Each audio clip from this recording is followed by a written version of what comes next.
Now on BBC One, Inside Out, with Paul Hudson. Good evening. Tonight we bring you the story of the man whose life was saved by three complete strangers.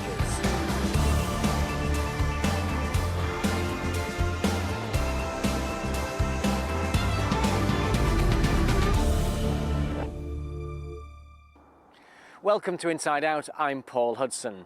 Later in the programme we'll hear about a man who collapsed while running, but then destiny intervened. I thought he was gone. I really thought he was dead. Also tonight, the missed chances to stop a head teacher abusing children. You couldn't scream at him and say, go away, get off me, because he had the power. And later in the programme, one girl's battle against all the odds. More than 200 men say that they were abused as children at St William's approved school in East Yorkshire. Today, in a test case, 5 of them started a civil claim for compensation. Inside Out has discovered the Catholic Church had several chances to investigate the abuse, but failed to act. Caroline Bilton has this.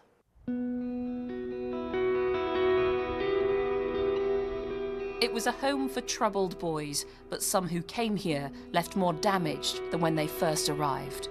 I live with it every day until I die. Nigel was one of 2,000 children who was sent to the St William's approved school near Market Wheaton.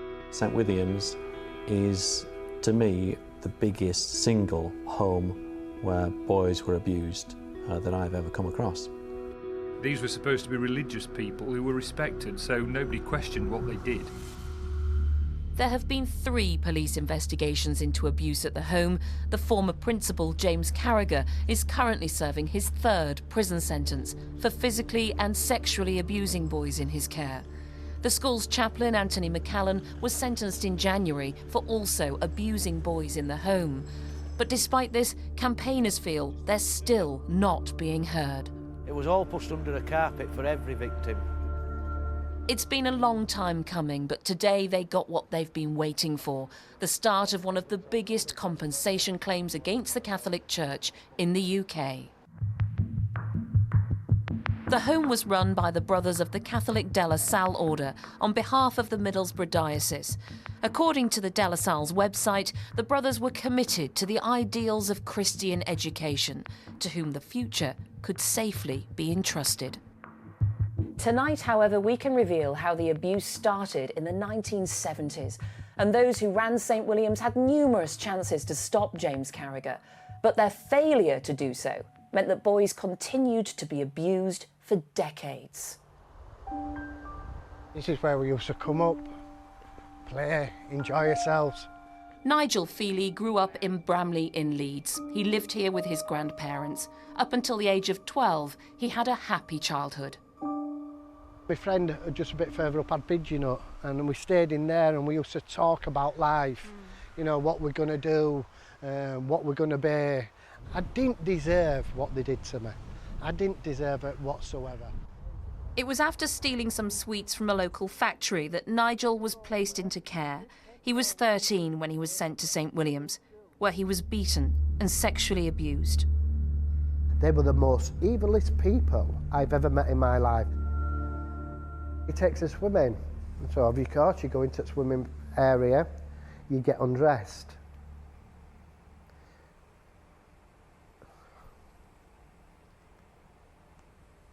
So you think you're going to put trunks on, but he said you don't need to wear them.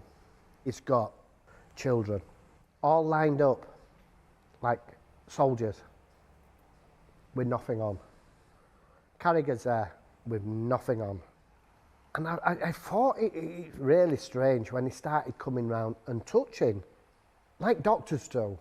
You couldn't scream at him and say, go away, get off me, because he had the power. He had to, I don't know, he had to, what could I have to do? Nothing, couldn't do no. In 2004, James Carragher was found guilty of abusing Nigel during his time at the home in the 1970s. Carragher had joined St William's in 1968. He worked there as a teacher. In 1975, he was made deputy head. He was promoted to principal a year later. But I've seen court documents that state that James Carragher was being investigated as early as 1970. There's little detail, but what we know is that on the 6th of April, an incident was investigated by what's described in the documents as a subcommittee of managers. It concluded Brother James is a conscientious and useful member of the staff, and having expressed his regret, no further action should be taken.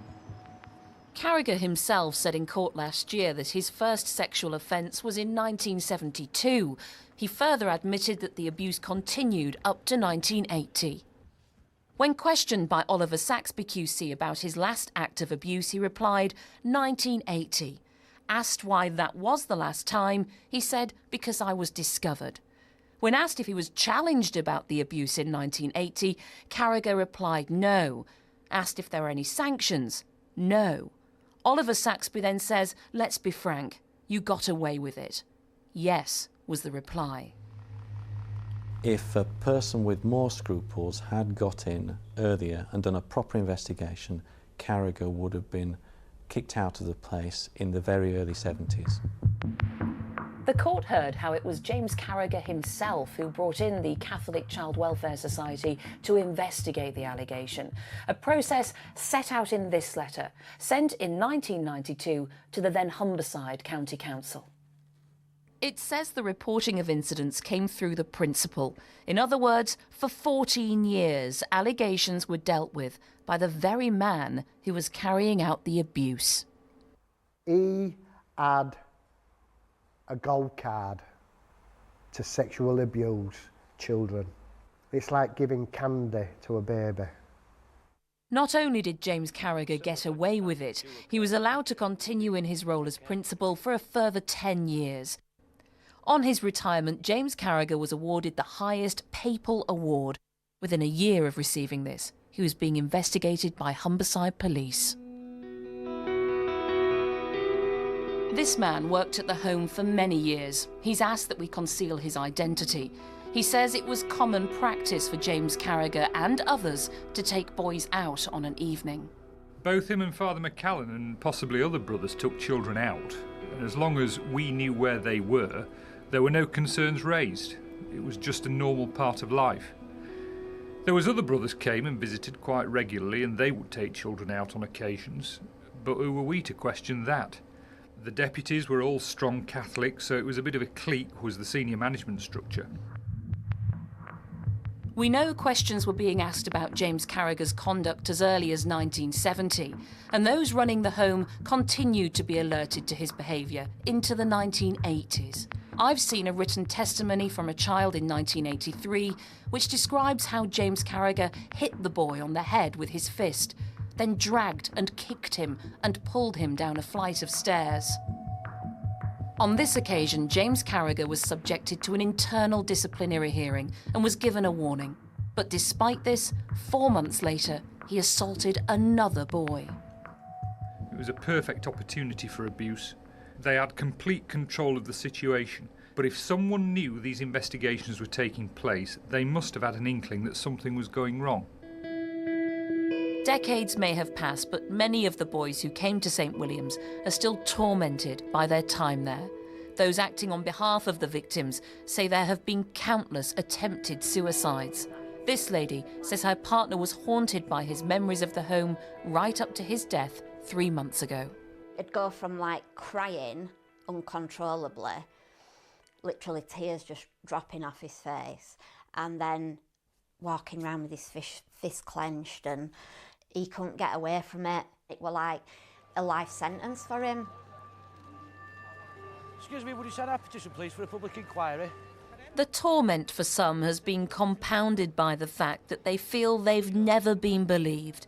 Darren Furness went to St William's in 1985. He's now leading a campaign calling for a public inquiry into what went on in the home. He's gathered nearly 100,000 signatures. We need some answers. Let's hope you get them. I've had people crying on my shoulder about it, wanting to give me a cuddle and saying, "You're so brave." It's not about being brave, it's about getting recognition of what has gone on and somebody to hold their hand up, accept responsibility of what happened at this home. The abuse at St William's is not unique. There are 6 other schools in the UK which were run by the Catholic De La Salle order where historic child sex abuse has been investigated. We're dealing with a hideous organisation. It's the Catholic Church defending its reputation in itself. Neither the De La Salle order or the Diocese of Middlesbrough have responded to the allegations set out in this film. But in statements, the De La Salle offered an unreserved apology to those affected by James Carragher's behaviour. They say they deeply regret what happened. The diocese says these offences are historic and are a matter of profound regret for which they apologise. Both reiterated that they now have robust safeguarding policies in place. Nigel has waited 12 years for the civil case for compensation to get underway. If successful, it could lead to payouts of millions of pounds. But for Nigel, what he wanted costed nothing. A personal apology. Something he still feels he's waiting for. The Catholic Church, who's supposed to love people, to protect, to care for, I've never had a proper apology, a sincere apology. Some believe that may never happen.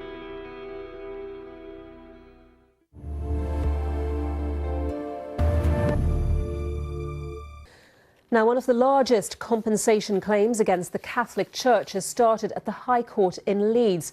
More than 200 men say they were abused at the St William's approved school in Market Wheaton in East Yorkshire.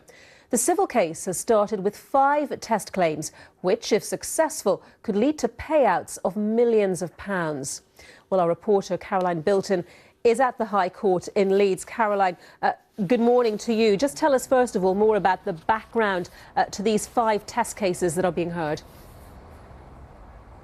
Well, the 5 test cases start today, as you say, here at the High Court in Leeds. There are a group of 249 men who are suing the Catholic Church. They say that they were abused during their time at the St William's approved school in Market Wheaton in East Yorkshire. There's been a 12-year wait for this civil case to get underway here at the High Court. There's a small protest, as you can see here behind me, of victims and their supporters. They feel that today is perhaps the start of the final chapter of their story, a story that they feel has never really been believed, despite 3 successful criminal prosecutions into abuse taking place at the home. So 240 men in total suing the Catholic Church in what's thought to be one of the biggest cases of its kind in the country. I didn't deserve what they did to me. Nigel Feely was 13 years old when he was sent to the Catholic-run children's home St William's. On the outskirts of Market Wheaton in East Yorkshire, it was run by the De La Salle order on behalf of the Middlesbrough Diocese. Nigel was one of many boys who were abused by the former principal, James Carragher. He takes us swimming, and I thought it really strange when he started coming round and touching, like doctors do. You couldn't scream at him and say, "Go away, get off me," because he had the power. He had to, I don't know, what could I have to do? James Carragher is currently serving his 3rd prison sentence for physically and sexually abusing boys at the home. He joined St William's in 1968, was promoted to principal in 1976, a role he stayed in till 1990. But documents seen by the BBC's Inside Out programme suggest the abuse by Carragher started in the 1970s, and those running the home knew about it. Carragher was subject to an internal investigation on the 6th of April 1970, where no further action was taken. In 1983, another disciplinary, after he physically assaulted a boy. If a person with more scruples had got in earlier and done a proper investigation, Carragher would have been kicked out of the place in the very early 70s. Neither the De La Salle order or the Diocese of Middlesbrough have responded to these allegations, but in statements the De La Salle offered an unreserved apology to those affected by James Carragher's behaviour. They say they deeply regret what happened. The diocese says these offences are historic and are a matter of profound regret for which they apologise. Both reiterated they now have robust safeguarding policies in place. Will you sign a petition for a public inquiry into St William's Children's Home? They've spent years trying to get their voice heard. Now one former St William's pupil is calling for a public inquiry into what went on in the home. It was all pushed under the carpet for every victim who reported it. They wasn't believed. It's never ever been investigated properly. Today, a civil case for compensation has started at the High Court in Leeds. It could lead to payouts of millions of pounds. For Nigel, what he wanted costed nothing. A personal apology, something he feels he's still waiting for. So we start then today here at the High Court in Leeds with 5 test cases. It's expected to last for